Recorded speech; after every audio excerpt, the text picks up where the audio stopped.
Hello, my name is Gregory Lemoyne, and I'm currently enrolled in the MATL at McGill, specializing in teaching social studies. The question of who I am as a teacher will be answered by looking at three fundamental aspects outlined in my critical response: identity, communication, and transfer of knowledge. 1. My changing identity as a teacher-learner. Having studied in an international setting in Canada, Germany, Norway, Chile, and Mexico, I discovered early on in life the field I wanted to work in: social sciences.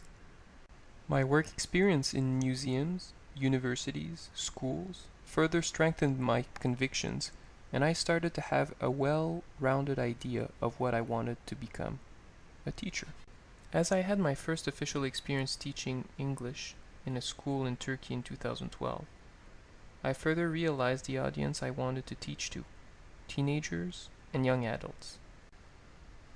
My life experience has so far defined my first identity as a teacher-learner, that of someone who knows in what field and to what audience he wants to teach. Although my reasoning behind my desire to teach is still in the making, I currently base it on my passion for the subject matter, sparking interest among my audience, and guiding people on what they want to do in life. 2. Using effective communication skills.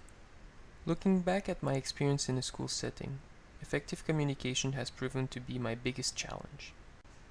Although I have been told I am a good storyteller, and that when I teach a subject I love, people learn a lot and listen closely, I tend to lose my audience when I show no interest for the subject matter I dislike.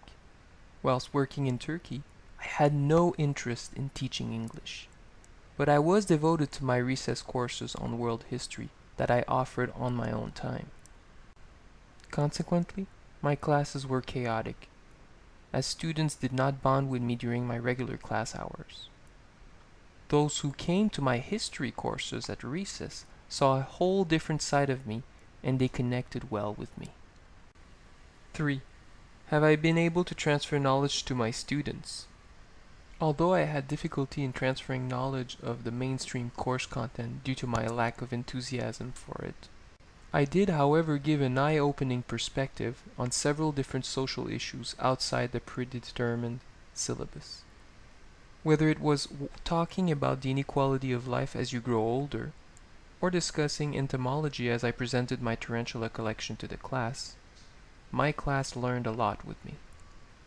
As I stood out from the conventional teaching sphere within the school, many of my students saw me as a role model who encouraged them to expand their learning. In conclusion, I can only say that I define myself as someone who has a growing understanding of my strengths, weaknesses, what I want to teach, and to who I want to teach it to. This is whom I am as a teacher right now.